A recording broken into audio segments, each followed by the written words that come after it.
Imagine standing at the edge of a cliff, looking down at the endless ocean. The waves crash against the rocks below, just as thoughts crash inside your mind every day. Some gentle, some violent, some pushing you forward, and others pulling you into the depths of doubt, fear, and distraction. But what if I told you that the greatest minds in history, monks, warriors, philosophers, have already unlocked the secrets to mastering the mind? What if you could control your thoughts instead of letting them control you? This is not just a theory. It is a truth known for thousands of years, hidden in the wisdom of the ancient world. And today, you are about to embark on a journey into the past to discover the forgotten art of mind control. It was the year 50 AD. A young Roman named Marcus walked through the grand halls of Athens, searching for answers. The city was the center of knowledge, home to philosophers who had spent their lives understanding human nature. Marcus had everything: wealth, power, influence, yet he felt lost. His mind was a storm of emotions: anger at his enemies, fear of failure, and constant worry about the future. He had heard of a man named Epictetus, a former slave turned philosopher who was said to possess extraordinary wisdom. One evening, Marcus sat before Epictetus and asked, "Master, how do I control my mind when it is filled with chaos?" The old philosopher smiled. "Tell me, Marcus," he said, "if a dog barks at you on the street, do you get angry at it?" Marcus frowned. "Of course not. It is just a dog." Epictetus nodded. "Then why do you get angry when people insult you? Are they not just acting according to their nature, just like the dog?" Marcus was silent. Epictetus continued, "You cannot control the world. You can only control your mind. If you wish to be free, stop letting others command your emotions." That night, Marcus walked back home, deep in thought. For the first time, he realized that his emotions were his own responsibility. He could not blame others for his anger, sadness, or anxiety. It was his choice whether to let thoughts control him or to master them.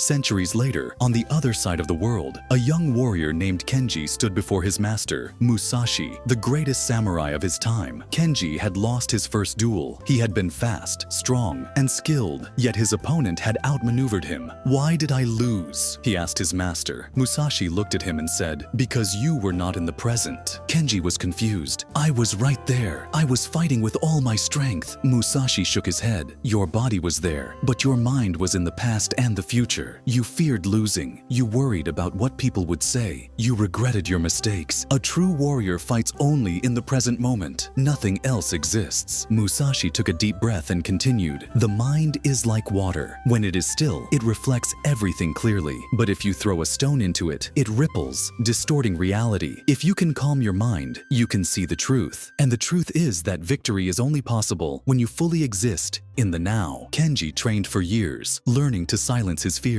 ignore distractions, and focus only on the task at hand. One day, he fought again, this time with a clear mind. He won, not because he was stronger, but because he had mastered the art of mental stillness. In the heart of India, under the shade of a great tree, a prince-turned-monk named Siddhartha sat in deep meditation. He had once lived in a palace, surrounded by luxury, but he had abandoned it all to seek the truth of human suffering. One day, a man approached him and asked, "Why is the mind never at peace? Why are we always running after something, wealth, love, success, yet never satisfied?" The Buddha opened his eyes and said, "Because you are a prisoner of your desires." The man was shocked. "But what is life without desire? If I don't desire, how will I grow?" The Buddha smiled. "There is a difference between desire and purpose. Desire is like a fire. It burns endlessly, never satisfied, always demanding more. But purpose is like a lamp. It gives light without burning you. Control your desires, and you will control your mind." The man thought deeply and asked, "But how do I control desire?" The Buddha replied, "Observe it. Do not fight it. Just watch your thoughts as if you were watching clouds in the sky. Do not chase them. Do not attach to them. Let them pass." The man tried it. He closed his eyes, observed his thoughts without reacting, and something miraculous happened. His mind, for the first time, became silent. Now, you might be thinking, "That's great, but I'm not a Roman philosopher, a samurai, or a monk. How does this help me today?" The truth is, the battle for your mind has never been more intense than it is right now. In the ancient world, people fought wars with swords and arrows. Today, the war is fought with distractions, social media, negativity, stress, endless comparison. Your mind is under attack every second, but the same ancient principles can save you. 1. From the Stoics, stop blaming others for your emotions. You control how you react. 2. From the Samurai, live in the present moment. Stop regretting the past and fearing the future. 3. journey. From the Buddha, observe your thoughts instead of being controlled by them. These are not just old stories. They are blueprints for mastering your mind. Now, the question is, will you control your mind, or will it control you? The battle is happening every day, every moment. The difference between success and failure, peace and anxiety, strength and weakness, it all begins in the mind. Start today. The ancient wisdom is now in your hands. Use it.